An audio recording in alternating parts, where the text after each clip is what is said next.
Welcome to the Ultimate Sports Blog Podcast. Today is Thursday, October 18th, 2018. Today I'm going to recap last night's baseball playoff games, look ahead to tonight's decisive, potentially Game 5 between the Red Sox and the Astros, go over last night's NBA games, look ahead to tonight's games, including the TNT doubleheader, and I'll pick those games, go over the NHL games from yesterday, look ahead to tonight's slate, go over my bold projections for Week 8 of the college season, and I'll make picks for the two college games tonight as well as Broncos-Cardinals. All right, baseball. Game 5, the Dodgers feed the Brewers 5-2 to take a 3-2 series lead. Game 6 tomorrow night in Milwaukee. Clayton Kershaw with the win, Brandon Woodruff with the loss, Kenley Jansen with the save. Top of the third, RBI double, Lorenzo Cain won with the Brewers. Bottom of the fifth, RBI single by Austin Barnes ties it up at 1 apiece. Bottom of the sixth, Dodgers take the lead on a RBI single by Max Muncy, 2-1. RBI single, Yasiel Puig made it 3-1. Bottom of the seventh, RBI single, Justin Turner made it 4-1. RBI ground out, Brian Dozier made it 5-1. In the top of the ninth, RBI double by Curtis Granderson made it a 5-2 game. The Red Sox defeated the Astros 8-6. A ton of controversy in this game. There was a home run taken away due to fan interference, although on the replay it shows that the fan pretty much took the ball away from, almost literally took it away from Mookie Betts' glove. So if the fan wasn't there, maybe Mookie catches it and it would have been an out, but very, very controversial. But Joe Kelly gets the win, Josh James with the loss, Craig Kimbrell with the save. The Astro bullpen is finally wearing out after being so good in the second half of the season. Top of the first, 2-run single, Rafael Devers, 2-0 Sox. Bottom of the second, RBI single, Carlos Correa made it 2-1. Top of the third, RBI double, Xander Bogaerts made it 3-1. Bottom of the third, home run, George Springer made it 3-2. RBI single, Josh Reddick ties it at 3 apiece. Bottom of the fourth, home run, Tony Kemp made it 4-3 Astros. Top of the fifth, RBI single, Xander Bogaerts, 4-4. Bottom of the fifth, RBI single, Carlos Correa made it 5-4. Top of the sixth, the go-ahead 2-run homer by Jackie Bradley Jr., who has to be the favorite for the LCS MVP right now if the Red Sox hang on to win the series. That made it 6-5 Sox. Top of the seventh, bases loaded walk, Brock Holt, 7-5. Top of the eighth, RBI single, JD Martinez made it 8-5 Sox. Bottom of the eighth, RBI groundout, Jose Altuve made it 8-6. And that was your final. And, by the way, the controversial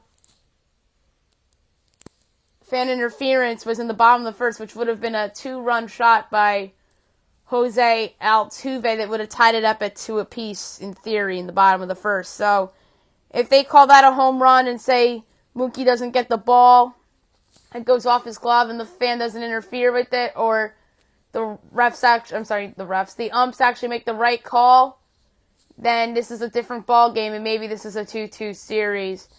And, hey, maybe this is just the Red Sox here. They've been catching lucky breaks all season long, and this was perhaps the luckiest one they've caught all year. But that's not been the takeaway from the Red Sox. They're a great team. Alex Cora's doing a phenomenal job this year.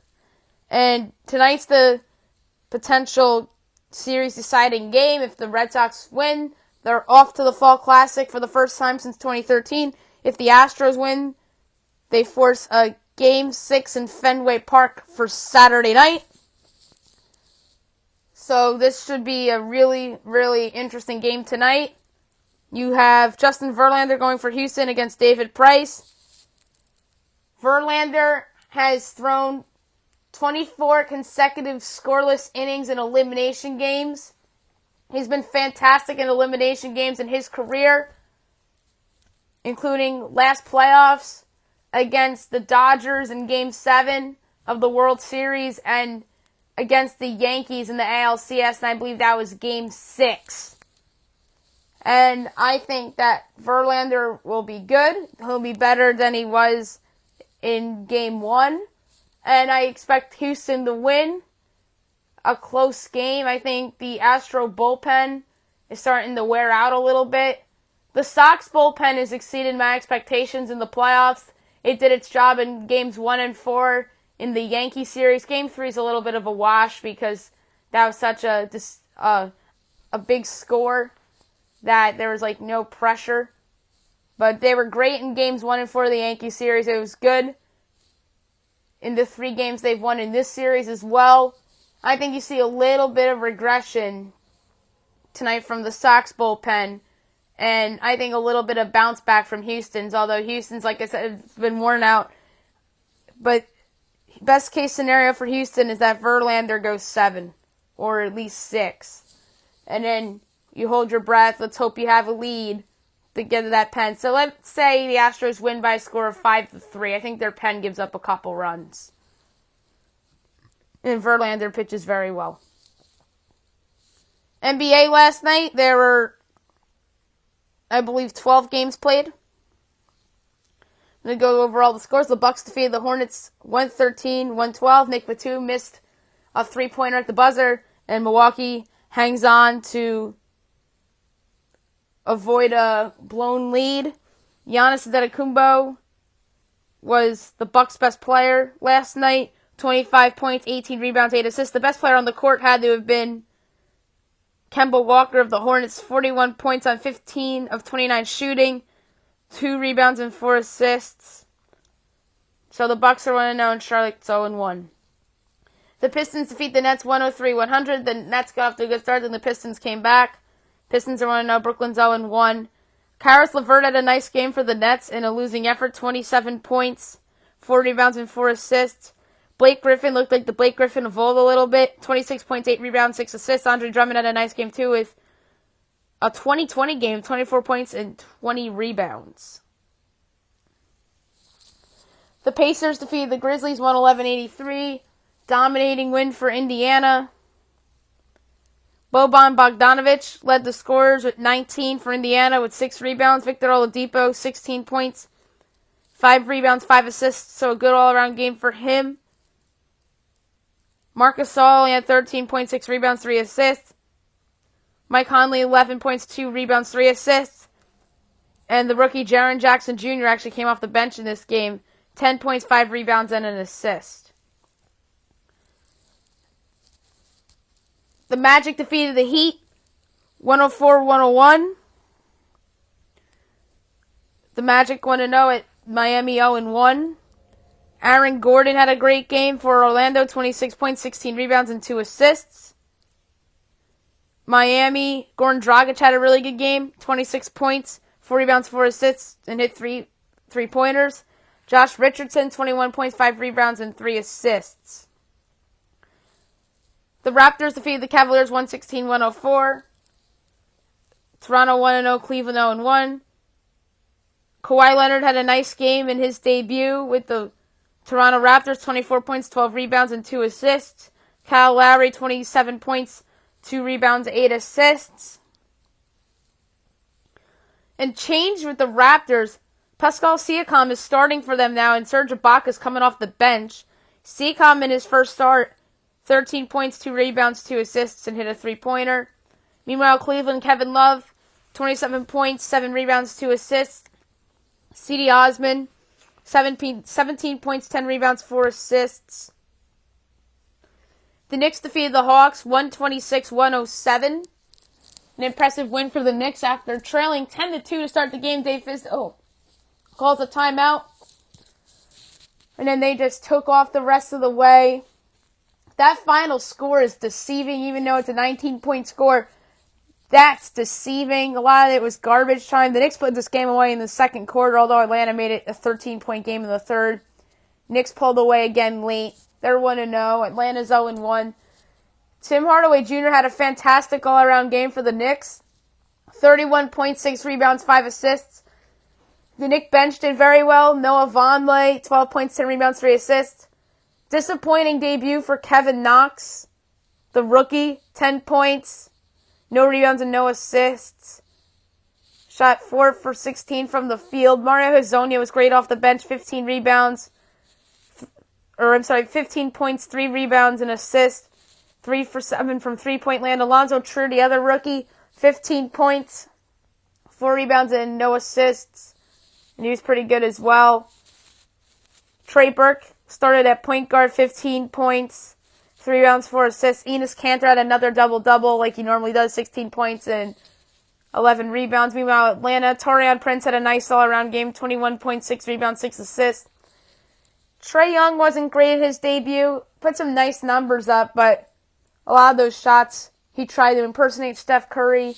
Only had 1 3-pointer in the game, 14 points, 6 rebounds, 5 assists, and he went 5 for 14 shooting. Kent Bazemore, 14 points, 6 rebounds. And Atlanta, like I said, and predicted that they're going to be the worst team in the NBA this year. The Pelicans defeated the Rockets 131-112. I may or may not have predicted the Pelicans to pull off the upset on the podcast yesterday because I made the case that the Houston crowd wasn't going to be good and everybody was going to be paying attention to the Astros. I've proven to be correct.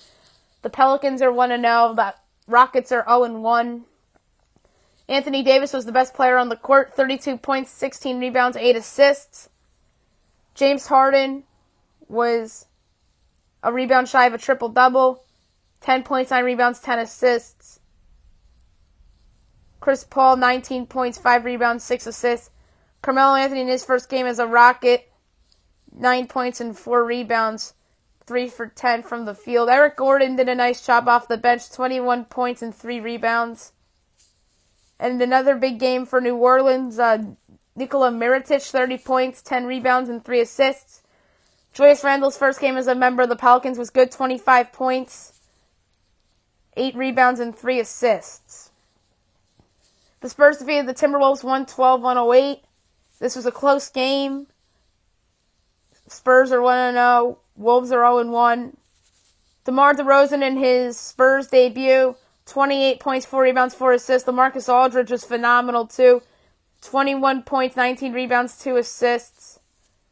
Jimmy Butler had a great game. 23.7 rebounds, 3 assists. Andrew Wiggins, 20 points, 6 rebounds, 3 assists. Jeff Teague had a nice game, 27 points, a rebound, and 4 assists.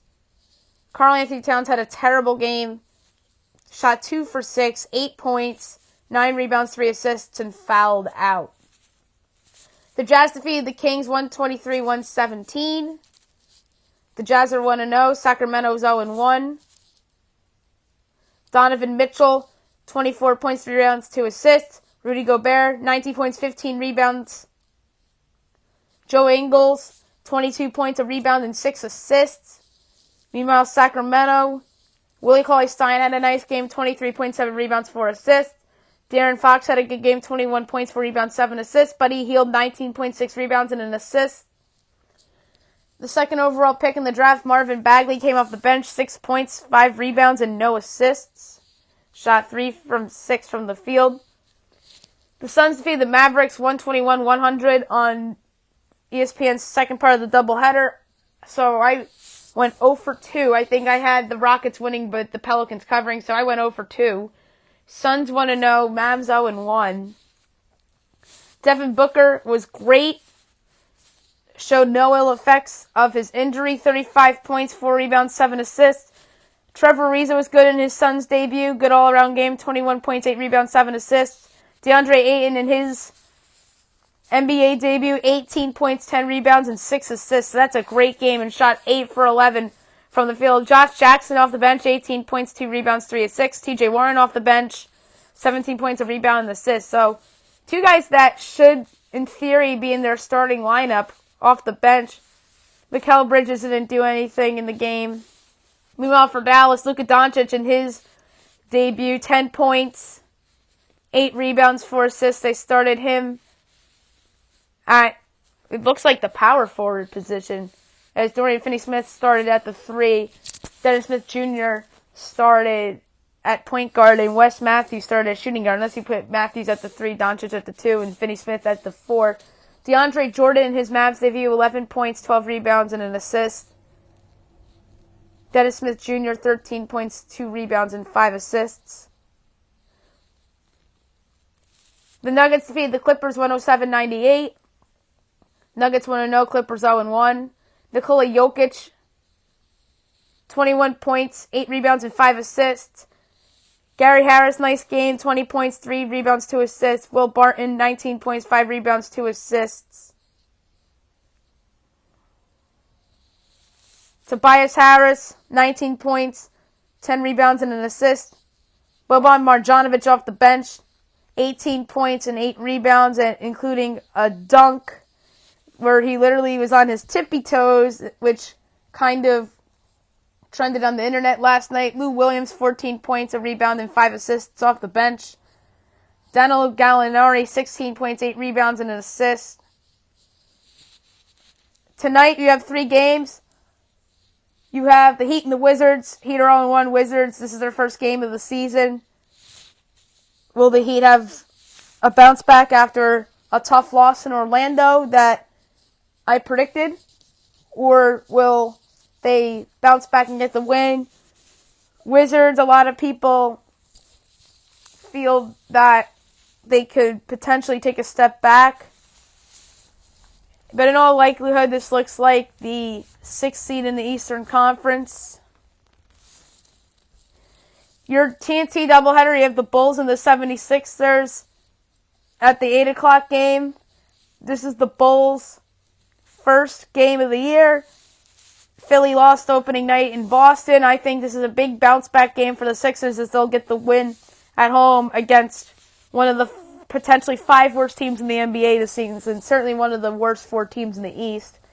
And then the nightcap is fascinating. Lakers, Trailblazers, 10:30 TNT. LeBron James' Lakers debut. And you have the Blazers, on the other hand, who are going to rise to the occasion in wake of owner Paul Allen's passing. That's why I'm taking the Blazers tonight. I think they're going to go out and play their hearts out for Paul Allen. I was going to pick the Lakers, but then the Paul Allen thing happened, and I talked myself into Portland.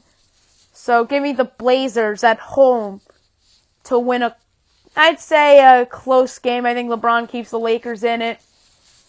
I expect Brandon Ingram and Lonzo Ball to have impacts. Rondo. I like this Laker team a lot, and I think they can go to the Western Finals. But I just don't like the circumstances here for them with the Blazers just losing their owner. I just have a feeling that they're going to come out and Damian Lillard's going to have 40 points and CJ McCollum will have a 25-5, and they're just going to play their hearts out and get the win here at home in front of their home faithful. Hockey. 4 games last night. On national TV, the Capitals defeated the Rangers 4-3 in overtime. I was correct with the Capitals winning, but except I thought that the Rangers would go with their backup goalie instead, they went with Henrik Lundqvist. And if I knew they were going with Henrik Lundqvist before the game, or before I picked the Capitals, I still would have picked the Capitals, but I actually would have picked them the win in overtime, and that's exactly what happened. Caps are 3-2-1, the Rangers are 2-4-1. Number 1 star of the game, Alex Ovechkin with 2 goals. Number 2 star of the game, John Carlson with a goal and 2 assists. Number 3 star of the game was Neil Pionk of the Rangers, the defenseman, 3 assists. The Canadiens defeated the Blues 3-2. And the game-winning goal in this game came with 11 seconds to go in regulation by Brendan Gallagher, who's the number 3 star with that goal. Number 2 star of the game was Thomas Tatar with an assist. The number 1 star of the game was Mike Riley with a goal and an assist for the Canadiens, who improved to 4-1-1, and St. Louis drops to 1-3-2. The Flames defeated the Bruins 5-2. Good win for Calgary to get to 4-2-0. Bruins are also 4-2-0. This was the nightcap of the doubleheader. I said the Caps and the Bruins would win, so I went 1-for-2. Number 1 star of the game with 2 goals, Michael Frolik. Number 2 star of the game with a goal and an assist, Patrice Bergeron. Number 3 star of the game with the goal was Juuso Valimaki. The Ducks defeated the Islanders 4-1. They are now 5-1-1. The Islanders are 2-3. Number 1 star of the game, Ryan Kessler with 2 goals. Number 2 star of the game, John Gibson with 34 saves on 35 shots. And the number 3 star of the game was Luke Schenn, who just had a very good all-around game for Anaheim. We have more games on the slate tonight. Looks like we have 9 games. 7 o'clock, Penguins, Maple Leafs. Avalanche, Devils, Flyers, Blue Jackets. 7:30, Red Wings, Lightning. So that's the Yzerman Bowl right there. Because many people think that Steve Yzerman's going to eventually go back to the Red Wings. 8 o'clock Canucks Jets, 8:30 Coyotes Blackhawks, 9 o'clock Bruins Oilers, 10:30 you have the Islanders and the Kings, and the Sabres and the Sharks. Now I'm going to do my college football bowl projections for week 8 of the season. A lot of changes because a lot of teams had letdowns or traps. The college football playoff, the Cotton Bowl, I have number 4 Notre Dame against Alabama. In the Orange Bowl, I have number 3 Clemson against number 2 Ohio State. The rest of the New Year's 6, the Peach Bowl, Georgia and Utah. Fiesta Bowl, UCF and Miami. Rose Bowl, Washington State and Michigan. And the Sugar Bowl, Texas and LSU. Others, the New Mexico Bowl, I have FIU and Boise State. The Cure Bowl, Temple and Georgia Southern. Las Vegas Bowl, Arizona State and San Diego State. The Camellia Bowl, Western Michigan and Troy. The New Orleans Bowl, Louisiana Monroe and FAU. Boca Raton Bowl, North Texas and Tulane. The Frisco Bowl, Eastern Michigan against Marshall. Grispilla Bowl, Cincinnati, Virginia. Bahamas Bowl, Northern Illinois, Louisiana Tech. Famous Idaho Potato Bowl, Ohio against Fresno State. The Birmingham Bowl, Houston and Vandy. Armed Forces, Army and Memphis. Dollar General, Buffalo and Appalachian State. Hawaii, Middle Tennessee and Hawaii. First Responder Bowl, UAB, Indiana. Quick Lane, Virginia Tech and Minnesota. Cheez-It, TCU, USC. Independence, Syracuse and Southern Miss. Pinstripe, Boston College and Northwestern. Texas Tech and Auburn. Music City Bowl, Mississippi State and Maryland. Camping World, West Virginia and North Carolina State. Alamo Bowl, Oklahoma and Oregon. Belk, Duke and South Carolina. Arizona, Arkansas State and New Mexico. Military, South Florida and Florida State. Hyundai Sun, BYU and Colorado. San Francisco, Wisconsin and Stanford. Liberty, Iowa State and Missouri. Holiday, Michigan State and Washington. Gator, Kentucky and Wake. Outback, Texas A&M and Penn State. And the Citrus, Florida against Iowa. Now I'm going to do the picks. We're going to start with the 2 games being played tonight in college football. You have Georgia State at 2-4, 1-1 in their conference against Arkansas State, who is 3-3 and 0-2 in their conference. 7:30 on ESPNU. These are 2 teams that I think when it's all said and done are going to be, one's going to be in the bowls and the other will not. Arkansas State needs this game. I like them to win here. The over-under is 56.5, but I'm going to take them to cover the 14.5. 9 o'clock on ESPN, you have Stanford against Arizona State. Stanford is 4-2 in the regular season play and 2-1 in conference. Arizona State 3-3 on the year, 2-1 in conference play. It's funny, on my sports blog, on the Ultimate Sports blog, I wrote 10:30 ESPN. No, it's my mistake. It's supposed to be 9 o'clock. I think Arizona State wins this game. Bryce Love has not been healthy, and the Cardinal offense has not been good in a couple weeks. So I like Hearn to get another upset win at home. They're getting 2.5. I'm going to take that as the gambling play here. The over-under is 58.5. And last but not least, you have the Denver Broncos at the Arizona Cardinals, Thursday Night Football. 8:25 on Fox. Joe Buck and Troy Aikman on the call. I assume it's Joe Buck. Even though the LCS isn't being played today, he could very well be traveling to Milwaukee. But he was just in Los Angeles. He could have just go a little south to Glendale and then take an overnight red-eye to Milwaukee, similar to what he did last week. He called the game from East Rutherford and then overnighted red-eye to Milwaukee. I assume that's what's going to happen again. The Broncos are coming off a close loss at home against the Los Angeles Rams. They kicked the field goal to make it a closer game, or did they score a touchdown and make it a closer game? I think it was a touchdown, my bad. Can make it a 3-point game. They didn't get the onside kick, and the Rams hang on. The Cardinals are coming off a road loss in Minneapolis against the Vikings. Case Keenum has been bad the last 4 weeks, and the Broncos' run defense has been shockingly awful the past few weeks. The recipe here is a Cardinals win led by Josh Rosen and David Johnson. So give me Arizona 27, Denver 20. Arizona's getting the point. Give me that point. The over-under is 42.5. I just like Arizona to win the game. So give me the +1, and I love that pick. And that's it for today. I'll be back tomorrow recapping the LCS Game 5 between the Astros and the Red Sox. And previewing Game 6 for the Brewers and the Dodgers from Miller Park. Go over all the football. Do the rest of my picks. Go over the NBA. Go over the NHL. Look ahead to those games for Friday night and a lot more. I hope you guys have a great day, everybody.